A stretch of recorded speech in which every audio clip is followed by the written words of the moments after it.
He gave his brother his life savings. The next day, his brother blocked his number and disappeared. Liam stared at the single, sterile word on his phone screen, delivered. Not read. Not the 3 bouncing dots of a reply. Just the cold, final finality of a message sent into a void. His thumb hovered over the call button, a useless instinct. He'd already tried calling. Straight to a voicemail that was suddenly, suspiciously full. He checked his banking app for the 100th time. The balance was still the same, $217.34. Yesterday, it had been over $60,000. The app showed the transfer confirmation, a digital scar marking the moment his future had been amputated. Ryan's face, grinning from a photo taken last Christmas, seemed to mock him from his contacts list. The promise had been so perfect, so Ryan. It's a sure thing, Liam. A tech startup. Ground floor. We'll both be rich in 6 months. This is not a handout, it's an investment in us. The first instinct was a hot, blinding rage. The second, a cold, creeping dread. He had to fix this. His first call was to their parents. Their mother answered, her voice already laced with a familiar, weary anxiety. Liam. Is everything okay? We have not heard from Ryan either. He explained the situation, the missing money, the blocked number. A long silence stretched across the line. Then, his father's voice, heavy and grim. Liam, son, there's something you do not know. Ryan, he's in trouble. Bad trouble. Gambling debts. The words hit Liam like a physical blow, knocking the air from his lungs. It was not a startup. It was a lie. A desperate, cruel lie. His father's voice dropped to a whisper. These are not good people he owes money to. If you go to the police, you not just reporting a theft. You putting a target on your brother's back. They could kill him, Liam. And there it was. The choice. A clean, simple act of justice, reporting the theft of his entire life's work, was now tangled with the life of his brother. He could get his money back, maybe, but it might cost Ryan everything. Or he could swallow the betrayal, swallow the loss, and protect the very person who had just destroyed him. He chose silence. He told his parents he would not go to the police, and in return, they promised to try and reach Ryan, to fix this. The days that followed bled into a gray, featureless week of waiting. Liam lived in a state of suspended animation, checking his phone every 30 seconds, jumping at every notification. Hope was a poison, a slow drip of what if that kept him from facing the brutal reality of his new poverty. The first bill to arrive was the rent. He stared at the amount, a number that had once been trivial, now an insurmountable mountain. He lied to his landlord, a forced, cheerful lie about a delayed client payment. The lie tasted like ash in his mouth. To survive, he began to dismantle his life piece by piece. His treasured collection of vintage video games went first, sold online for a fraction of its worth. Then his guitar. Then the good watch his grandfather had left him. Each sale felt like a small funeral. He stopped answering calls from friends, ashamed to admit he could not afford a beer, terrified they would ask what was wrong. His diet became a rotation of instant noodles and plain bread. The hunger was a constant, dull ache, but it was nothing compared to the gnawing emptiness of the betrayal. He was adrift. One rainy Tuesday, a crisp white envelope arrived. It was not from the landlord. It was an eviction notice. He had 30 days to vacate the premises. The lie had run its course. He sank to the floor of his now barren apartment, the letter clutched in his hand. He had lost his savings, his possessions, his trust. Now he was losing his home. Just as the despair threatened to swallow him whole, another letter, tucked behind the first, fell to the floor.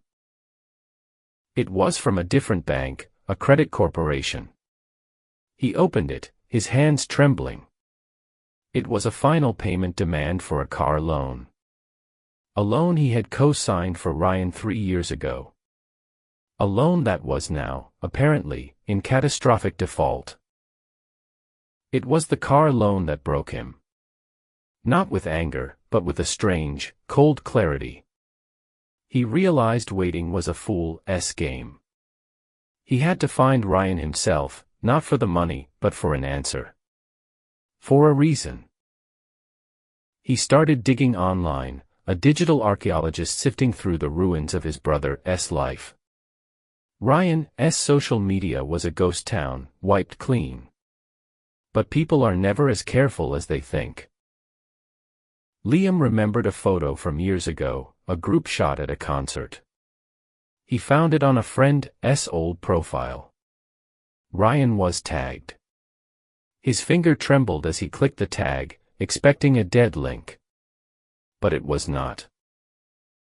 Ryan had deactivated everything except for this one, forgotten digital thread. The profile was locked, but the profile picture was public. It was Ryan, grinning, with his arm around a blonde woman Liam had never seen before. Her name was tagged in the photo. Her profile, unlike Ryan's, was wide open. And it was a travelogue. For a moment, a wave of relief washed over Liam. He was alive. He was safe. He scrolled down, his heart pounding. There were photos from Paris, Rome, Barcelona, all posted in the last few weeks. And then he saw it. A picture of Ryan and the girl, clinking champagne glasses on a pristine white beach. The caption read, "To new beginnings. Thank you to the best men in the world for making my dream come true." The date stamp was from the day after Ryan disappeared. There was no gambling debt. There was no danger. There was only a vacation, a grand European tour funded by Liam's life savings. The lie was not just a lie, it was an elaborate piece of theater. As he stared, sickened, at the smiling, sun-kissed faces, a new comment appeared under the photo. The username was familiar. It was his mother. The comment read, "So happy to see you two so safe and full of joy. Your father and I are so proud you made the right choice." Liam felt the world tilt on its axis. They knew. They had been in on it from the beginning. The story about the loan sharks, the feigned worry, the promises to help, it was all part of the script. They had not just allowed Ryan to rob him, they had held the door open for him. He was not a son.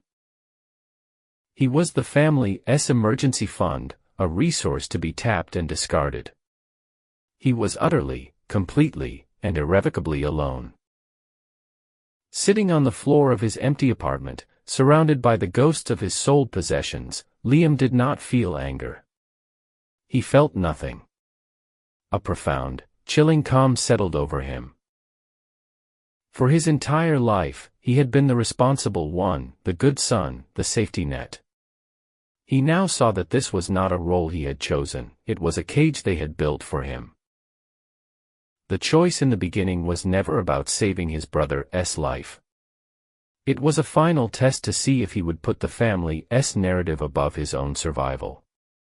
He had failed the test, and in doing so, he had finally found his freedom. His phone buzzed. It was a call from a private number, the debt collection agency for the co-signed car loan. He had been ignoring their calls for weeks. This time, he answered. The agent on the other end was aggressive, demanding payment. Liam let him finish. Then, in a voice devoid of emotion, he said, I understand I am liable for the debt. However, I believe you have been trying to locate the primary borrower, Ryan Miller. I can help with that." He forwarded the agent the link to the girlfriend's public profile, with its geotagged photos of Ryan across Europe. He forwarded the screenshots of his mother's comments, proving the family was aware of his location. He provided the bank statement showing the $60,000 transfer. He was not a victim reporting a crime, he was a co-signer providing helpful information to a creditor about a debtor who had recently come into a large sum of money and was currently fleeing the country. He hung up. He did not need to know what would happen next. He knew that the cold, impersonal machinery of international debt collection was far more relentless than a brother's anger. Ryan's European paradise was about to become a very small, very expensive cage, with no family to bail him out.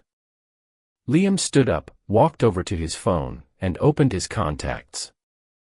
He found the picture of him and Ryan at Christmas. He looked at his own smiling face, the face of a man who did not yet know he was a ghost. He pressed delete. The screen went blank, a dark mirror reflecting his own tired, empty, and finally, liberated face. He had given his brother his life savings. In return, his brother had given him back his life.